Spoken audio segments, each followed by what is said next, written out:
오늘은 시편의 119편의 105절부터 112절까지의 말씀 14번째 연이 되겠습니다.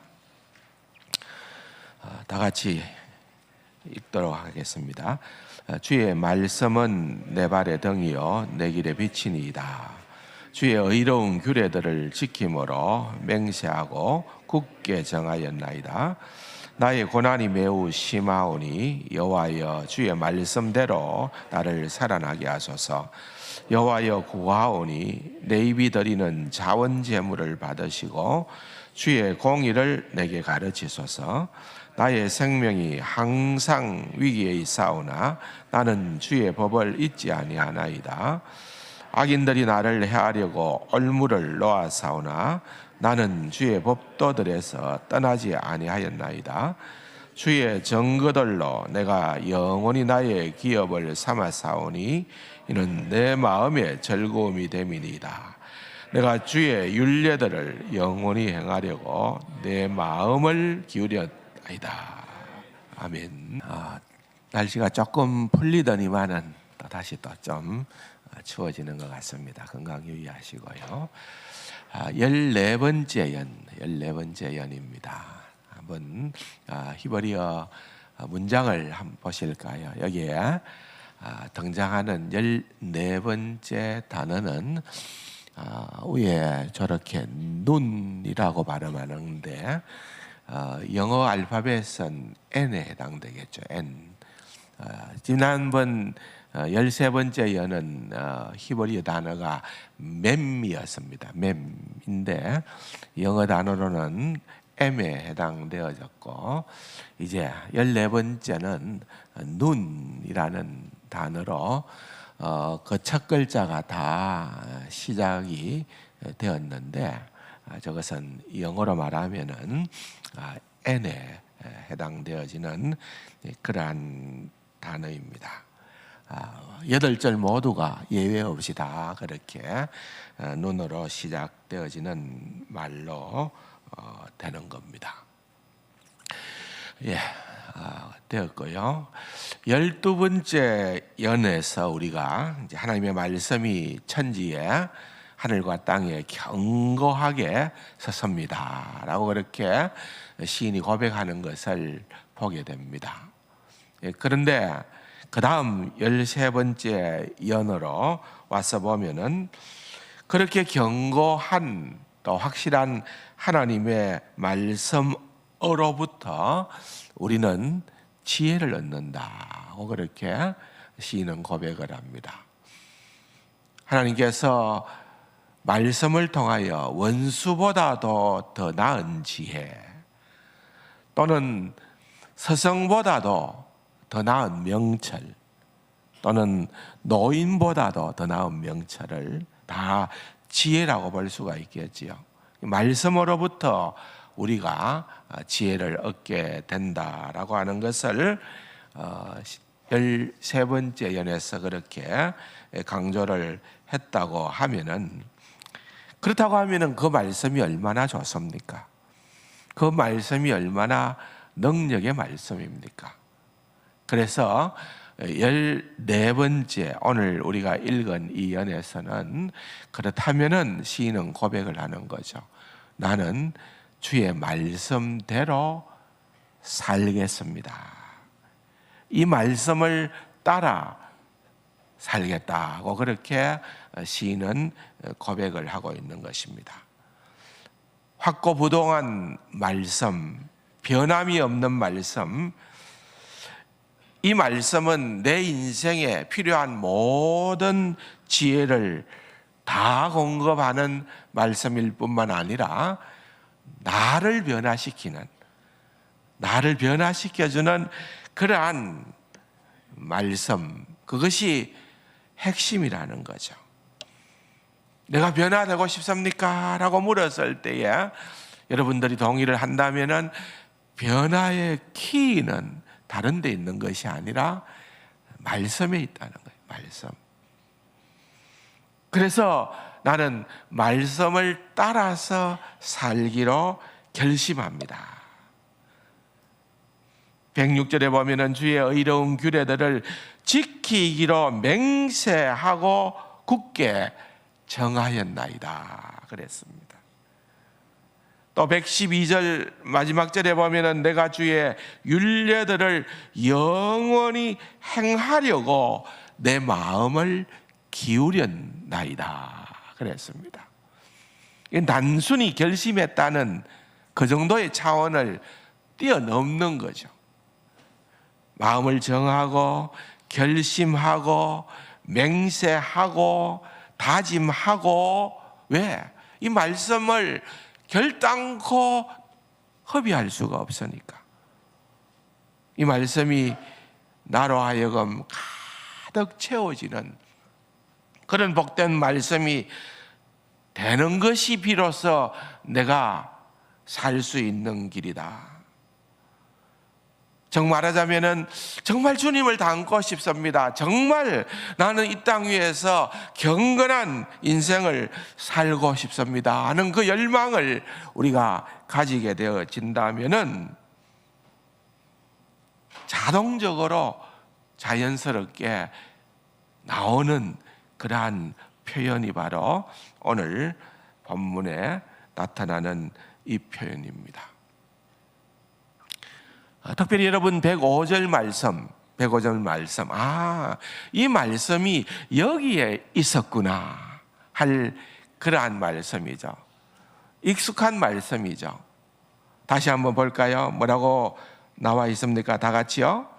주의 말씀은 내 길에 빛이니이다.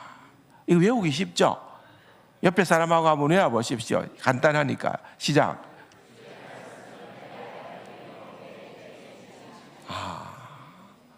여러분, 이 말씀은 예를 들어서 청교도 신학자 같은 설교자였던 찰스 브리지스는 이 시편 119편 가운데에 최고봉에 해당되는 말씀이다.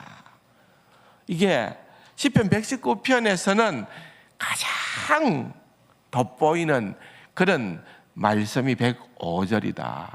그렇게 얘기를 합니다. 주의 말씀은 내 발의 등이요 내 길의 빛입니다.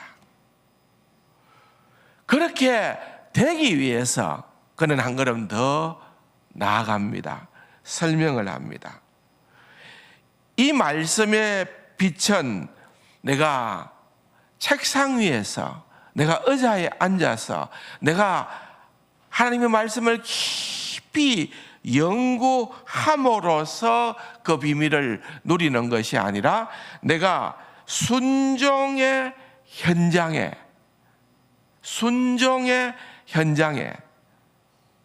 내가 말씀대로 행해 본다는 거죠. 그때에 밝게 된다는 거예요. 그 빛이 비추이고 그 등불이 더욱더 밝게 빛이 난다고 그렇게 얘기를 하는 것입니다. 성경은 인생의 여정을 광야로도 비유하지만은 종종 길로도 비유하죠. 여정이라는 말입니다. 대표적인 것이 바로 철로 역정 같은 소설에서 우리는 보게 되는 겁니다. 성경이 우리 그리스도인의 삶을 길로, 그것도 그냥 100m 단거리를 하는 그런 길이 아니라, 여러분, 이것은 정말 긴 길입니다. 아주 긴 그러한 길. 소위 말하면은 산전, 수전, 공중전 다 겪는 그 길을 우리가 걸어가고 있다고 그렇게 얘기를 하는 것입니다.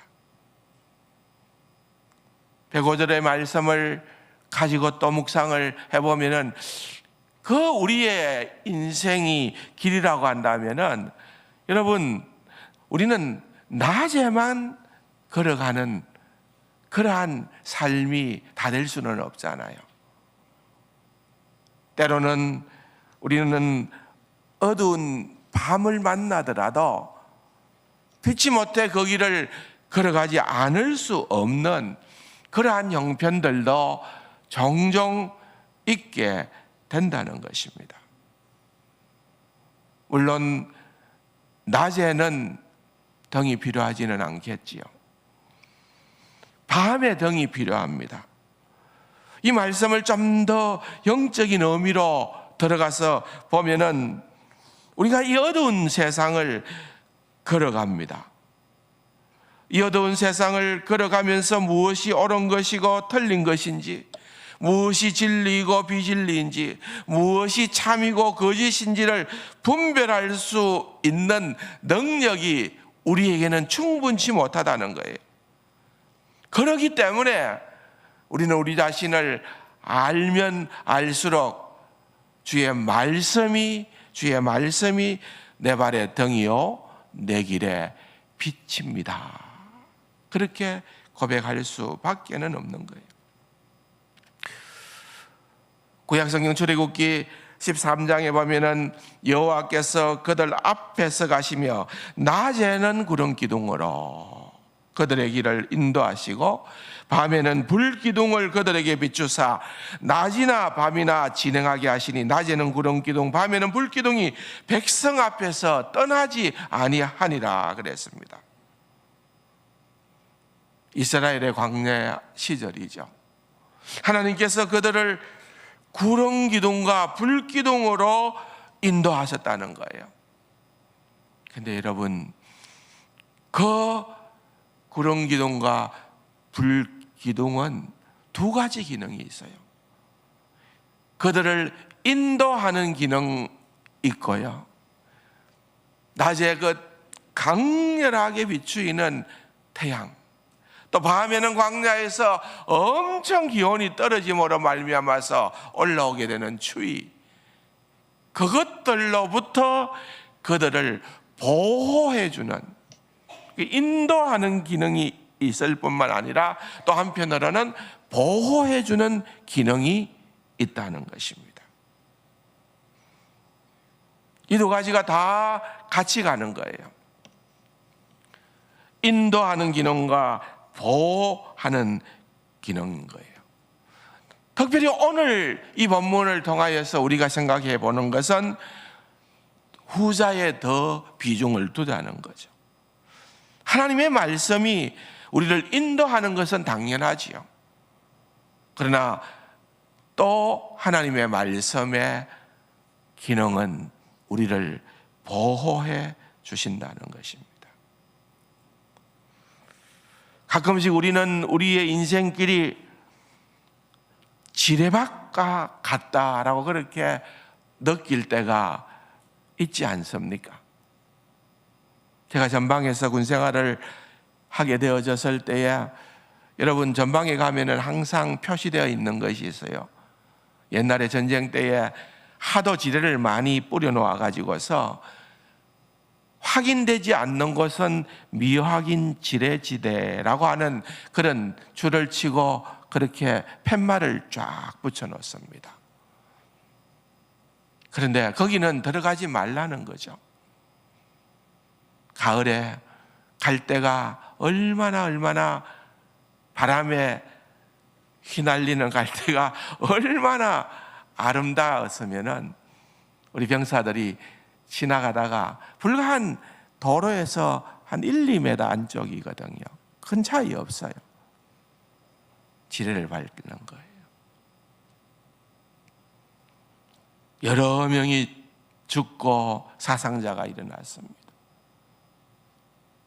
참 그때 장례는 좀처럼 잊혀지지 않는 그러한 장례식이었습니다. 지뢰 탐지기가 없이는 그런 지역은 들어가서는 안 된다는 것입니다. 그런데 우리는 우리의 인생에 있어서 그런 것들을 쉽게 느끼지를 못하는 거예요. 왜냐하면 우리의 인생을 한꺼번에 순식간에 다 앗아가지 않는 경우가 많기 때문에 그렇습니다. 때때로 우리가 밟게 되면은 어떤 물리적인 상해도 있지만은 그런 경우도 종종 가끔씩 있게 될는지 몰라도 여러분 실제적으로는 우리의 심령을 상하게 하는 것입니다. 심령을 망가뜨리는 것입니다. 그래서 우리가 인생을 60, 70, 80 이렇게 살아갈 때에 우리의 마음이 망가지지 않고 정말 우리가 주님을 닮아가고 그렇게 씩씩하게 살아갈 수 있다는 것은 여간 축복이 아닙니다. 보통 축복이 아니라는 거예요. 유명한 설교자들도요, 여러분 그들이 심한 우울증을 앓았던 분들이 의외로 많다는 사실에 놀랍지 않습니까? 찰스 스펄전, 우울증을 심하게 앓았던 대표적인 인물 가운데 한 사람입니다. 믿음이 없어서 그런가요? 그렇지 않습니다, 여러분. 우리의 인생이 그렇게 녹록하지 않다는 것입니다. 그렇기 때문에 우리가 만약에 밤에 등이 없고 낮에 빛이 없다고 하면은 어떻게 우리가 안전하게 길을 걸어갈 수가 있겠습니까? 하나님께서 우리를 다스려 주관하시고 은혜로 우리를 이끄시지 아니하시고 하나님의 보호하심이 없다면은 우리의 인생은 늘 불안할 수밖에 없는 인생이라는 거예요. 그게 105절의 말씀입니다. 다시 한 번 더 옆에 분들과 나눠볼까요? 주의 말씀은 내 발의 등이요 내 길의 빛이니이다. 아멘이십니까? 이 말씀을 가지고 내가 내 삶의 모든 결정들을 하고 내 삶에서 어떤 문제를 만나게 되었다 하더라도 우리는 소망을 갖게 되는 거예요. 그런데 그 중에는요, 좀 오해하시는 분들이 들어 있습니다.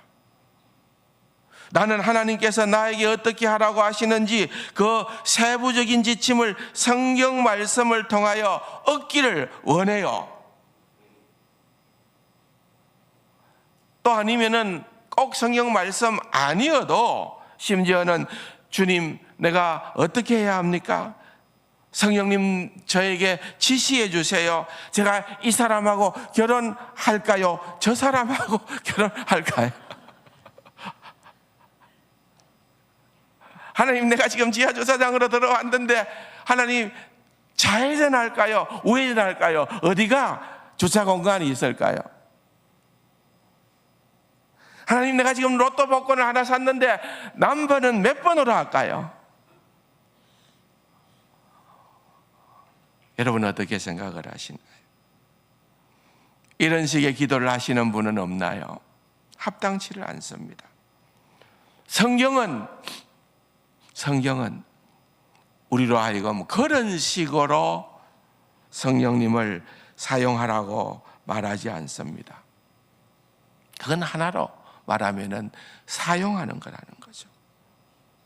하나님은 우리가 사용할 수 있는 분이 아니라는 거예요. 사용의 대상이 아닙니다. 말씀도 마찬가지죠.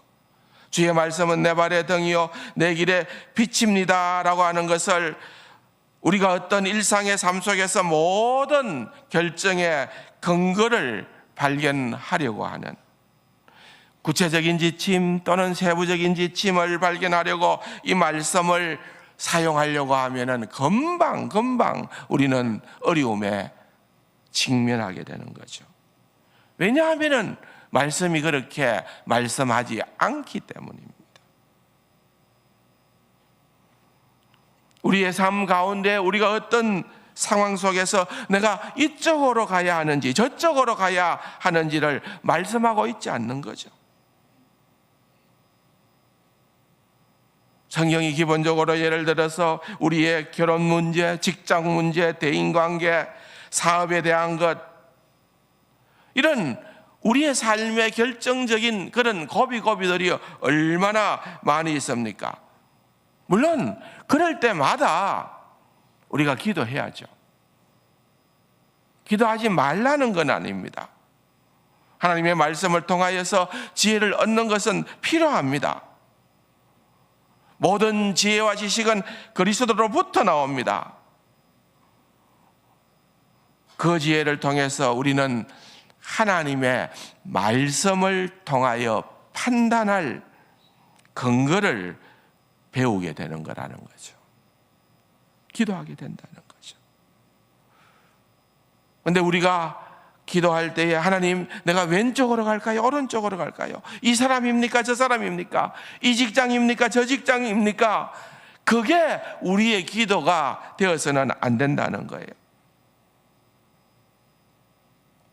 오히려 기도는요, 무언가 하면은 우리 안에 있는 하나님 앞에서 우리를 돌아볼 때 우리 안에 있는 잘못된 동기들을 걸러내게 하는 과정이 기도라는 거예요. 그렇게 하나님께서는 성령과 말씀으로 우리를 인도하시는 것입니다. 하나님 어떻게 하면 좋겠습니까? 지금 너무 다급합니다. 하나님 이제는 방법이 없습니다. 펴니다. 찍는 거죠. 찍는 거. 그거 아니라는 거죠.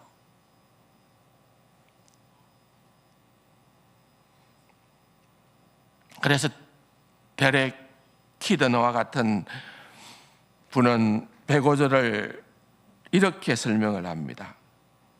시인은 직업을 선택하는 것과 같은 세속적인 지침이 아니라 도덕적 선택을 위한 진리에 관심을 두었다 그랬습니다. 이것이죠. 기본적으로 우리가 이 위험천만한 세상에서 어떤 도덕적 선택을 해야 하는가, 어떻게 우리는 하나님의 선하시고 기뻐하시고 온전한 뜻이 무엇인지를 분별할 수 있는가, 이런 것에 대해서 성경을 통하여서 하나님의 기뻐하시는 뜻을 발견하는 것입니다. 그리고 행하는 것입니다. 그것이 하나님께서 말씀으로 우리를 보호하시는 그러한 방식입니다. 시편 18편에 보면은 주께서 나의 등불을 켜시며 여호와 내 하나님이 내 흑암을 밝히시리이다 그랬습니다. 여기 등불이라고 하는 것, 주께서 나의 등불을 켜시며, 이 등불의 의미는 뭔가 하면은 구원, 승리, 피난처가 되시는 하나님의 약속을 의미하는 말입니다. 하나님의 자녀들에게는 누구나 예외 없이 등불이 다 필요합니다. 그런데 여러분 착각하지 말아야 되는 것은 등불이 있으면 내가 원하는 그 길을 갈 수 있어, 그게 아니라는 거죠. 등불이 있으면 비로소 하나님의 말씀의 등불을 통하여서 하나님이 원하시는 길을 발견하게 된다는 거예요. 내가 원하는 길이 아니라는 거예요. 하나님이 원하는 그 길을 발견하고 그 길을 간다는 거죠. 시편 56편에도 보면은 주께서 내 생명을 사망에서 건지셨음이라, 주께서 나로 하나님 앞 생명의 빛에 다니게 하시려고 실족하지 아니하게 하지 아니하셨나이까. 그래서 실족하지 아니하도록 사망에서 지켜주기 위하여 하나님은 우리로 하여금 생명의 빛으로 다니게 하셨다. 보호하신다는 말씀이죠. 하나님의 말씀이 인생의 여정을 살아가는 성도들을 어떻게 보호하실까요? 좀 더 구체적으로 들어가서 보면 그것은 어떤 물리적인 고통으로부터 보호하신다는 말은 아니에요. 다시 말하면 하나님께서 보호해 주시기 때문에 우리 예수 믿는 사람들은 누구도 교통사고 나지 않는다. 누구도 다치지 않는다. 그것을 약속하고 있는 말씀이 아니라는 거죠. 여러분, 하나님의 말씀의 빛이 있으면은 이게 진리잖아요. 하나님의 말씀의 빛이 있다면은 가짜 빛도 있거든요. 가짜 빛이 뭐겠어요? 여러분 명심하시기 바랍니다. 가짜 빛은 세상이 주는 지혜입니다. 뭐라고요? 세상이 주는 지혜라는 거예요. 그래서 우리는 세상의 지혜에 의해서 오염되지 아니하도록 하나님 나를 보호해 주세요.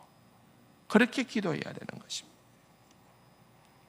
세상의 지혜에 의존하여 살기는 굉장히 쉽죠. 왜냐하면은 우리가 나가기만 하면은 홍수처럼 물밀듯 밀려오는 것은 세상의 지혜입니다. 근데 여러분, 홍수물은 마실 수가 없잖아요. 오늘날 특별히 우리가 살아가고 있는 이 시대는 지식의 홍수 시대 아닙니까? 모르는 것을 인공지능에 물어보면은 뭐 거의 순식간에 답변을 해줍니다.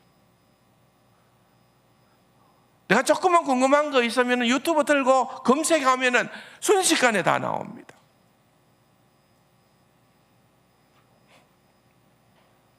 그러나 그런 대답들은 보편적으로 보면은 일반적인 거예요. 또한 하나님의 말씀과는 거리가 있는 거예요. 여러분, 교보문고나 큰 서점 같은 데를 가서 보면은 자기 개발 코너 같은 데가 있잖아요. 얼마나 많은 책들이 등장을 합니까? 얼마나 많은 전문가들이, 내놓으라 하는 사람들이 그러한 책들을 발간을 했을까요? 그러나 여러분, 그런 것들을 가지고, 그런 세상의 지혜에 의존해서 대인관계를 배우고, 그 지혜를 의존해서 부부관계를 맺어가고, 그 지혜에 의존해서 육아하고 사업을 어떻게 할 것인가를 결정하는 것이 그리스도인이 아니라 그 말입니다. 우리는 그 지혜를 유일한 성경으로부터 얻는다는 것입니다. 왜냐하면 성경이 그렇게 말씀하고 있기 때문에 그렇습니다.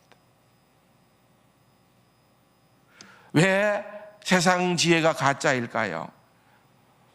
세상의 지혜는 기본적으로 도덕적으로 왜곡되어 있고 그 한계가 명확하기 때문입니다.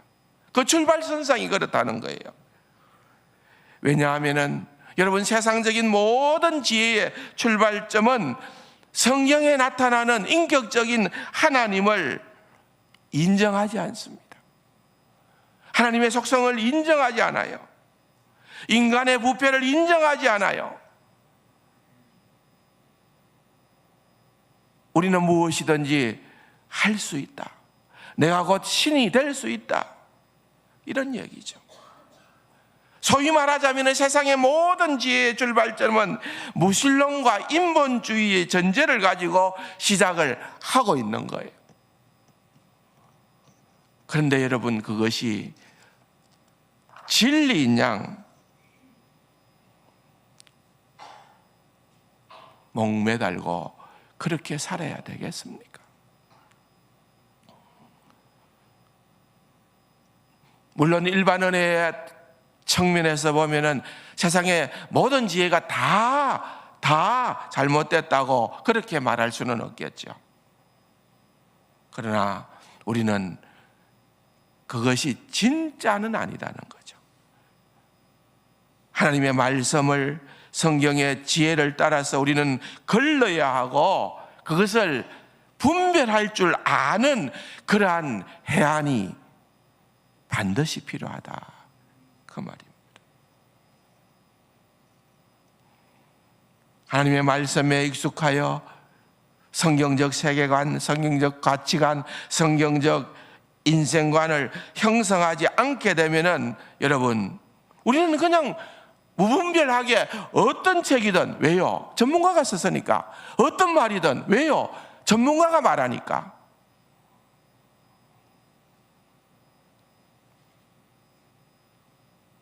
그리스도인은 그게 아니라는 겁니다. 모든 면에서 그렇습니다. 성도는 성경이 주는 월등한 지혜와 그 원리들로 삶의 모든 영역을 살피며 살아가는 거예요. 그게 주의 말씀은 내 발의 등이요 내 길의 빛입니다. 그 말이 함축하고 있는 의미인 것입니다. 우리 인생의 여정에서는 그때그때마다 고비가 있습니다. 풀어야 될 숙제가 있습니다. 이제 막 취업을 해서 직장생활을 시작한 사람들에게는 풀어야 할 고비가 있을 것이고, 막 결혼한 사람들에게는 결혼생활에 대해서, 이제 막 아이를 낳았을 때에는 어떻게 아이를 육아할 것인가에 대해서, 아이를 학교에 보낼 때에, 사춘기에, 아이들을 결혼시킬 때에, 우리의 인생의 노년기를 맞이할 때에, 여러분, 우리가 이처럼 살아가면서 풀어야 될 숙제들이 얼마나 많이 있습니까? 그런데 이 길은 우리가 한 번도 가본 경험이 없는 길을 걸어간다는 겁니다. 그렇기 때문에 우리는 그때마다 전문가의 이야기에 귀가 솔깃할 수밖에 없고, 그러나 진정 우리가 말씀의 비밀을 깨달아 아는 자들이라고 한다면은, 성경의 사람이라고 한다면은, 하나님의 말씀을 먹어 치울 수 있는 그 피 속에 누구처럼 하나님의 말씀이 흐르는 사람이라고 한다면은, 우리는 다른 그 어리서가 아니라 하나님의 말씀으로부터 지혜를 얻는 것이 마땅하고 또 그러해야 한다는 것입니다. 하나님의 말씀은 어제나 오늘이나 영원토록 불변하는 하나님의 지혜입니다. 그렇지만 그 지혜는 하나님의 말씀이 참 좋다, 이렇게 우리를 보호해 준다, 그렇게만 하고 끝나는 것이 아니라 106절에 보니까 주의 의로운 규례들을 지키기로 맹세하고 굳게 정하였다, 그렇게 말합니다. 맹세하고 굳게 정했다, 이 말은 오만한 결심이 아닙니다. 내가 맹세해서, 내가 정해서 나는 할 거야, 나는 할 수 있어, 나는 한다면 해, 그런 얘기가 아닙니다. 왜냐하면 그 다음 107절을 보니까 나의 고난이 매우 심하오니 여호와여 주의 말씀대로 나를 살아나게 하소서. 그러니까 105절과 106절만 잘라서 놓고 보면은 주의 말씀이 내 발의 등이고 빛이니까 나는 주의 의로운 규례들을 지키기로 맹세하고 정해서 끝, 이렇게 하고 말 수도 있는데 107절이 나오잖아요. 107절이. 여기에 보면은 시인은 자만하는 게 아닙니다. 겸손하게 나는 각오합니다, 결정합니다, 결심합니다, 맹세합니다. 하지만 주님, 그 말씀이 나를 살려주셔야만 내가 그것을 할 수 있습니다. 그것을 고백하는 거예요. 자신을 의지하는 자들 판판이 넘어집니다. 자신의 믿버심, 자기 자신이 대단한 존재인 양 착각해서는 안 된다는 거예요. 베드로가 그렇게 큰 소리를 치다가 순식간에 주님을 부인하는 자리에 이르게 되는 거예요. 왜? 나는 할 수 있다. 나는 그 정도는 내 실력으로, 내 능력으로, 내 의지로 할 수 있다.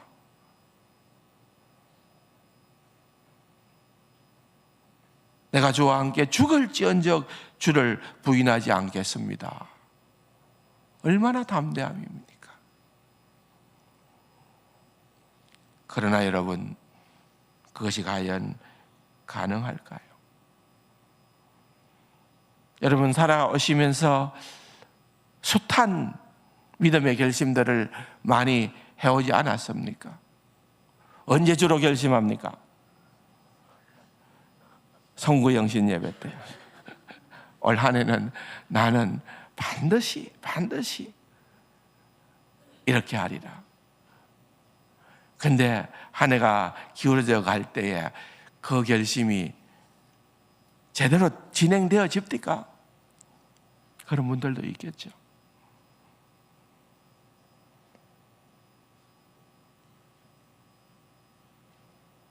그래서 107절의 말씀은 하나님의 은혜를 구하는 거라, 그 말이에요.